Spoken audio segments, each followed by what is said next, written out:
আজ ছিল সোমবার, তা একটু সকাল সকাল চলে গিয়েছিলাম মাঠে। প্রথমেই মাঠে গিয়ে ফুল তুলে নিয়ে পটলের ফুল ছোঁয়াতে শুরু করে দিলাম। পটলের ফুল ছুঁয়ে নিয়ে চলে যাব পাশেই বেগুন তুলতে। আর বেগুন তোলার ভিডিওটা করিনি, যেহেতু টাইম ছিল না, একটু তাড়াতাড়ি ছিল, ব্যস্ততা ছিল, তার জন্যই তুলে নিয়েই ভাবলাম এখন ভিডিওটা করি।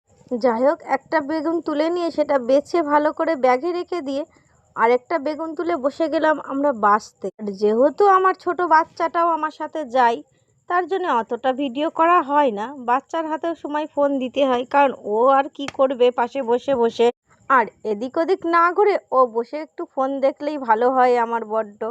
তাই দেখো, দেখতে দেখতে একটা ব্যাগ তো গুছিয়ে নিলাম। আর আমার ছেলে দেখো বড় বড় বেগুনগুলো দিয়ে দিচ্ছে ব্যাগের ওপরে, আর আমরা এদিকে আরেকটা ব্যাগ সাজানোর জন্য রেডি হয়ে যাচ্ছি। আর জানোই তো আমাদের হাটটা একটু বেলা হলেও কিছু হয় না।